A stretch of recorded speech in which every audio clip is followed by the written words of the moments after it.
Good evening, I'm Matt Woodman. This is CTV News at 5. Tonight, one child dies and two others are injured during an overnight fire in northeast Edmonton. Members meeting, UCP supporters discussing policy in Alberta's future at the party's AGM.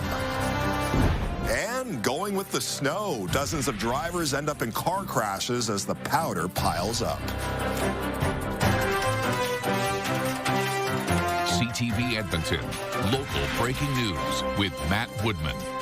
A memorial is growing at the site of an overnight fire in northeast Edmonton. Edmonton Fire Rescue says a child is dead and two others are in hospital along with an adult. CTV's Jeremy Thompson joins us from the scene tonight with more details. So Jeremy, what are you seeing there tonight? Well, Matt, from the outside, there's not much evidence there was a fire here. There's a light on the ground floor inside, but up on the second floor, there's a broken window that you can't really see right now. But inside, the room appears dark and blackened. Late this afternoon, the fire department confirmed one child was killed. Now, fire crews arrived around 1:20 a.m. last night and got the flames under control quickly. 2 adults and 3 children were inside. The fire department says one of the children died on scene despite efforts by firefighters and paramedics. First responders used what they call advanced life support techniques while transporting the other 2 children to hospital, one in critical condition, the other with serious injuries.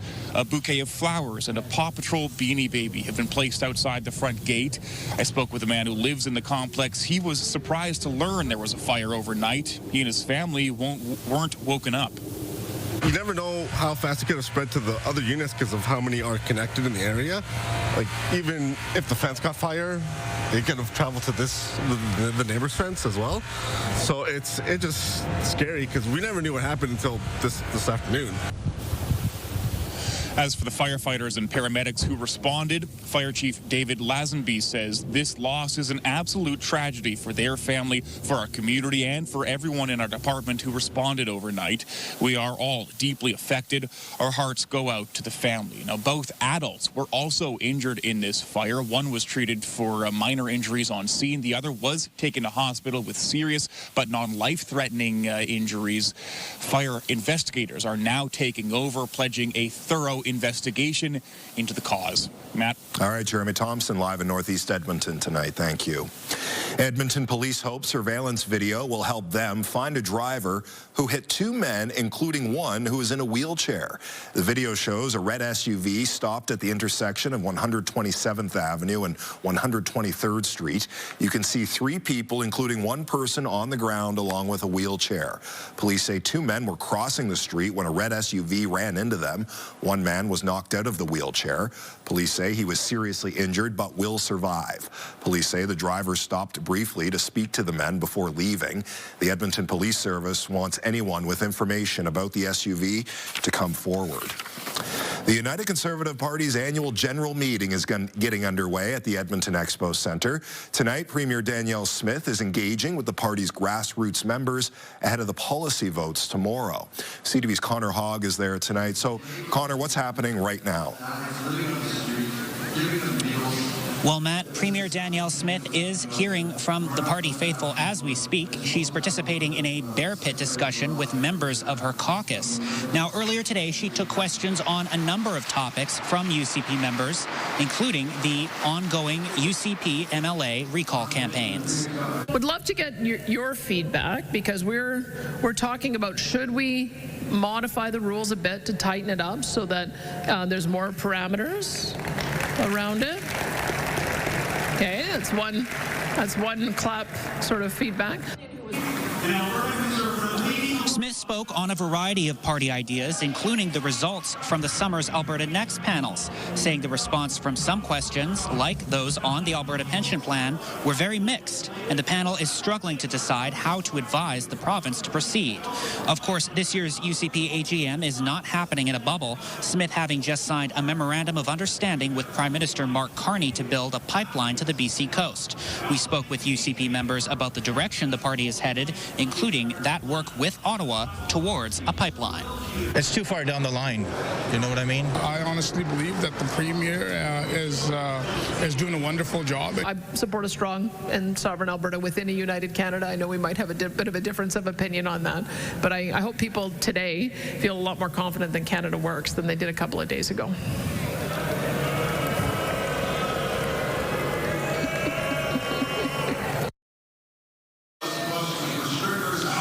And tomorrow, members will vote on a number of policy proposals, including the Alberta Pension Plan and the Provincial Police Force, as well as new resolutions from UCP members. Those include the removal of fluoride from community water, as well as ending public funding for third trimester abortions. Matt? All right, CTV's Connor Hogg live at the Edmonton Expo Centre tonight. Thank you. Alberta's Indigenous Affairs Minister says First Nations voices will be at the forefront of any future pipeline project. Rajan Sani says she's heard quiet support for a new pipeline in the conversations she's had. She says First Nations will be consulted on the pipeline's route and will see economic benefits. She points to the Alberta Indigenous Opportunities Corporation as an example of how our province is a leader when it comes to providing Indigenous communities equity stakes in projects. We have demonstrated that this is a tool that works. Many nations that I spoke to in BC are quite sophisticated and know about the AIOC and have expressed interest. So I expect as this project moves forward, we will see Indigenous communities express an interest in having equity stakes in the proposed pipeline. Sani also plans to engage with her counterpart in BC to get his ideas and let him know about the work she'll be doing. Our first big snowfall of the year has arrived, bringing with it icy roads and car collisions. As CTV's Merrick DeCash shows us, the influx of snow also means winter activities are on the way. Had they been plowed properly, it would have happened. Matthew Van Heck is one of the 182 people who arrived here before 3 o'clock this afternoon to report damage to their vehicle. Yeah, I was coming down the overpass on 28 going on to the Henday. I went around the half loop to merge onto Henday, and big piles of ice and everything was just piled up there, and then my truck just lost control and then slammed into the wall under the overpass. The roads began to turn ugly last night with 2 to 5 centimeters of snow blanketing the city by early this morning. Whenever there's the first snowfall, and there's going to be a lot of people lining up in the collision center. I came around a corner. I had come from a stop sign, so I was going slow, and I saw her, and I stepped on the brake, and I just kept sliding. You know, they're bad in spots, but it's parking lots that are a problem. That's why I'm here. Even the collision reporting center isn't spared. Its front sign was hit while we were inside. Over on a different kind of icy surface, City of Edmonton crews are preparing the ice for public skating at Laurier Park. This is our favorite time of year when it comes to winter amenities, so we are actively doing all of our ice surfaces here at Laurier, in Rundle Park, and at Victoria Park. City crews began working on the ice here at Laurier Park last Friday. As you can tell, it's still quite rocky. The city says they plan to have the rink open in about 2 weeks. So what we do is we start flooding with our water trucks, dumping down as much water as we can as soon as the temperatures allow. As it freezes, it builds up, and we're able to create really great ice. The Victoria Park Oval will be Edmonton's first outdoor skating surface to open its doors sometime within the next week. Merrick DeCash, CTV News, Edmonton. Just enough time to shovel out this weekend, Josh, but there is more snow on the way. Yeah, we won't see any Saturday or Sunday, but Monday, Tuesday, there's a chance of some snow, and then maybe another dump of heavy snow towards the end of next week. Minus 10 in Edmonton right now. It's minus 12 to the south at YG. Pretty light wind, and that'll be the case again through the day tomorrow. So no real significant wind chill out there. Started the day at minus 12, 2 degrees cooler than average, and 6 degrees cooler than average with this high of minus 9 this afternoon. It was also below average yesterday. This is the first time since October 12th and 13th that we've had back-to-back days of colder than average temperatures. It's been a pretty good run through most of October and November as far as temperatures are concerned. It will stay cold this weekend, though. There's the cloud cover still hanging over the Edmonton area. For a while early this afternoon, the sun came out, but clouds have rolled back in. You notice no snow There is still a snowfall warning for parts of southeastern Alberta, as well as a blowing snow advisory for much of southern Alberta. But here in Edmonton, I think we'll see a little bit of that clearing come through overnight tonight and into early tomorrow morning. So that will allow temperatures to get a lot colder than they've been for a while. It was minus 12 this morning. We'll be in the minus 17 range tomorrow morning, closer to minus 20 Sunday morning. There's a little bit of sunshine, though, in the forecast to go along with some light wind. High of about minus 12 tomorrow. Should get back into single digits on Sunday, though, and some milder temperatures to go along with that snow next week. All those details still to come. All right, Josh, thank you. RCMP have recovered a stolen trailer with specialized wheelchairs inside. The trailer belongs to the Northern Lights Wheelchair Basketball Society. The trailer was taken sometime last week from outside Memorial Composite High School in Stony Plain. It had 15 specialized wheelchairs inside at the time. The society says students all over Northern Alberta use them for basketball. The club's program manager says Mounties told him 7 wheelchairs are still inside. The police put random thefts of property all the time. It's unfortunate that people need to do that to survive, I guess. So I just need to do a better job of beefing up the security, putting GPS trackers on these trailers so that I know exactly where they are. Norton says the towing company told him the trailer was discovered near the school. A longtime deli in Jasper, destroyed by last year's catastrophic fire, has reopened in Edmonton. The owners of Patricia Street Deli have spent more than a year getting this space just north of McEwen's Allard Hall ready for customers. They had some setbacks and relied on fundraising to make their dream of reopening a reality. Wendy and Glenn Leach own the small deli in Jasper for 20 years. Their new space is much larger, 2,800 square feet, and more modern, but brings back fan favorites. It has a wall for people to sign, a familiar menu, and the promise of warm hospitality. What people remember when you come into our shop is how we're treated. Yeah. You know, and you know, added to that a little bonus is you get to have a really good sandwich. Yeah. And visit people. Yeah, the experience that one has is just so important. Unlike the Jasper location, this deli has evening hours and serves alcohol. There is a soft launch this weekend before the grand opening Monday. Coming up next on CTV News, bargain hunters, shoppers searching Canada's largest mall for the best Black Friday deals. Oh, we've gotten a lot for ourselves. Don't tell our husband so. Programming brought to you by A Very Merry Pops with your Edmonton Symphony Orchestra. Learn more at winspearcenter.com. You by James H. Brown Injury Lawyers, the heavy hitters of injury law. You're watching CTV News at 5. Shoppers expecting customer chaos at Canada's largest mall were pleasantly surprised by how calm it was this morning.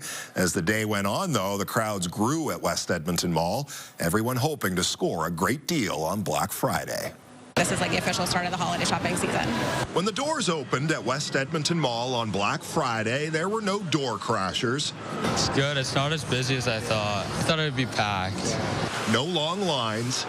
Yeah. Even the parking lot didn't have a lot of cars yet. Mind you, we were here early. And no real rush. Oh yeah, this is the way to shop. Get your Starbucks and head out. For some early birds, it really didn't feel like Black Friday at all. We were here in February, but today, I don't know, it doesn't seem as busy as last time. Shoppers could just take their time. 7 years in a row we've done Black Friday shopping, and every year it gets a little bit calmer. We think because the sales aren't as good anymore as they used to be, but we still have fun. Customers keep coming in, but I'm sure it's going to get busier after 12. We're having trouble keeping up. As the clock hit noon, the pace and the people pick up. It's definitely our busiest shopping day of the year when it comes to pre-Christmas shopping. Everyone trying to find that certain something for a special someone. My mom, my dad, girlfriend, a couple buddies. What are we looking for on Black Friday today, ladies? Oh boy. Everything. Everything? Everything. Did you make a list and check it twice? I got a long list. Aritzia, Lulu, yeah, Lego. Lego? I'm hearing Lego from a lot of people. All ages love Lego, yeah. Are you going to cross everything off your list? That's the plan. I have a full spreadsheet. All the prices are on there. My daughter's still into Harry Potter, so maybe we're looking at Lego and stuff. Any tips for rookie shoppers on Black Friday? Remain calm. We're hitting the busy spots first. So we've been to Sephora. We're heading to Victoria's Secret. We've been to Bath & Body Works. And don't forget to treat yourself to a little something as well. Oh, we've gotten a lot for ourselves. Don't tell our husband so. No ice on the rink of West Edmonton Mall, but plenty of crystals as the Rock and Gem show takes over. Yeah, new crystals everywhere, and I've been looking at them, and I see just like some of the coolest ones. Rocks, gems, and minerals are laid out on display tables for enthusiasts like Sam Aschenmeyer to admire. Organizers work directly with international miners in places like Brazil, Morocco, and Indonesia, while also offering selections from Canada. Admission is $3 a person, and the show runs until Sunday. Still to come tonight on CTV News, we have a live look at the Edmonton Valley Zoo as it gets ready for its Zoominescence Festival. We'll have details right after the break. Programming brought to you by James H. Brown Injury Lawyers, the heavy hitters of injury law. Here's a live look at the Edmonton Valley Zoo. It has flipped the lights on for its Zoominescence Festival. This is just an early look at the light show that visitors can expect to see. Zoominescence begins December 5th and runs every Friday and Saturday evening until December 11th. After that, it will run daily until January. The zoo will be closed on Christmas Eve and Christmas Day. Josh, I'm not sure how the animals are feeling, but I know a lot of people were waiting for the first major snowfall of the year around here, and they finally got some. Yeah, just kind of ease us into it, right? Nice to not get a foot of snow the first time you get snow. Maybe next week, though? There could be some really heavy snow Friday night into Saturday. We'll get to that in a second. Take a look outside right now. Cloudy skies as you look through the River Valley Sky Cam. It's brought to you by Action Furnace. Fixed right or it's free. -10. In Edmonton right now after -9 for a high earlier today. It's -18 already in Grand Prairie, -13 in Fort McMurray as well as Red Deer. So you got some really chilly temperatures out there and some advisories. And again, Environment and Climate Change Canada started their new color-coded tiering system. So these are all of the base yellow variety. Fog advisory for Peace River and surrounding areas, near zero visibility in some spots. The red zone, snowfall warning, and the blue is a blowing snow advisory. You can see it's still coming down fairly heavily. They're just kind of hugging along the Alberta-Saskatchewan border. Back further to the west, no fresh snow, but it is windy. There's your clouds from Edmonton off to the north and to the east, but some clearing further to the west and northwest. And I think we'll get into, we're on the edge of that clearer sky. I think we'll get into some of that either overnight tonight or early tomorrow morning, and then midday, early afternoon, should see some sunshine to go along with the cold temperatures. Mixed sun and cloud, it looks like for Sunday, as we're out ahead of that system there, and that's the one that will not only give us a chance of some flurries for late Monday into Tuesday, but also kick in some milder air. I think by late Sunday, we're back into single digits. -21 in Fort McMurray tomorrow morning, about -20 in Grand Prairie. Same for Red Deer, Lloydminster, about -17 in Edmonton. Daytime highs -11, -12 across the northeast and through the Whitecourt, Slave Lake, Grand Prairie areas, but cooler in through Peace River high level, mid-teens for highs tomorrow. A little milder to the west, -4 in Jasper, but -13, -14 range for Red Deer and east towards Lloydminster and Coronation. Here in Edmonton, temperatures around -17 to start tomorrow. Cloudy skies through the early evening, starting to break overnight. Get some sunshine through parts of the day tomorrow, and a high mid-afternoon of about -11 or -12. Watch your Sunday morning temperature. Close to -20 in the city. We'll be in the -20s, it looks like, outside the city. This high of -6 for Sunday probably doesn't come until late afternoon or early evening. Most of the day Sunday, it's still going to be cold. Monday looks a lot better, though, back to around the freezing mark. And then you get a chance of some flurries here late Monday night into early Tuesday morning. This was looking like potentially some heavier snow. Now it's looking like if we get anything at all, it's probably just flurries. Temperatures will be falling through the day Tuesday. We'll be around -2 in the morning, but backing off to around -6 in the afternoon. And then some milder air rolls back in for Wednesday, Thursday, as daytime highs should be a degree or two below zero. Late Wednesday, again, you get a chance of flurries. This is what we're eyeballing for potentially the next big snowfall. Still a long ways off, though. But end of next week could be a good dump once again. I got a chill just looking at those weekend lows. All right, Josh, thank you. One of the brightest holiday festivals in Edmonton starts next week. Glow is returning to the Expo Center. This year's theme, the Enchanted Forest. Glow has expanded this year with what organizers call its biggest attraction, audio adventure. Displays feature an interactive button, and when you push them, they tell stories.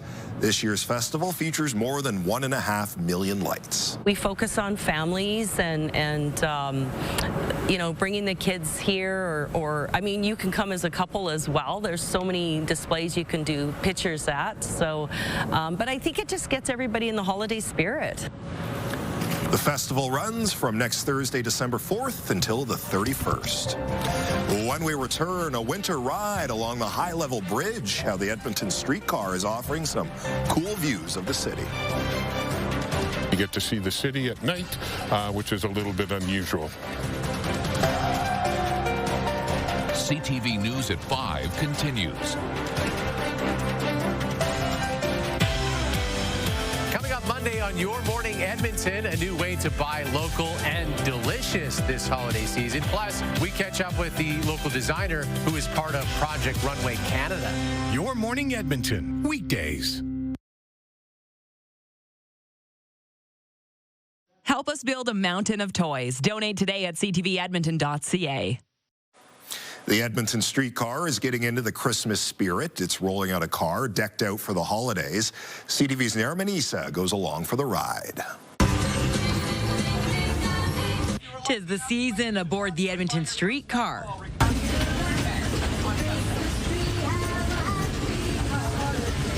The streetcar is decked out in garland, tinsel, bows, and complete with a Christmas tree. The demand was much more than we expected, so this year we've quadrupled the capacity. This is the 4th year the Edmonton streetcar has offered Christmas rides. What's unique is we're operating in winter with the snow. That gives a whole different perspective on it. For the night and later in the afternoon rides, you get to see the city at night, which is a little bit unusual. Special holiday rides are taking place over the next few weeks. Each run is 45 minutes. So we go from here at the Strathcona station. We go through a tunnel where there's a few surprises in the tunnel for you. We go across the top of the high-level bridge, the highest operating streetcar crossing in the world. And then we go up to Government Plaza where you can look across at the legislature, and then we return. Rides are limited as winter is tough on the 113-year-old car. Sometimes it gets cranky, like some of us. It doesn't want to get up in the morning. It doesn't want to operate in the cold weather. Passengers are enjoying an early start to the holidays. They look really nice, and I love Christmas. It's very festive in here. I like the music as well. Great atmosphere. Christmas! The Christmas streetcar runs until December 21st. Naramanisa, CTV News, Edmonton. And that's our show. Thanks for watching. CTV News continues right now.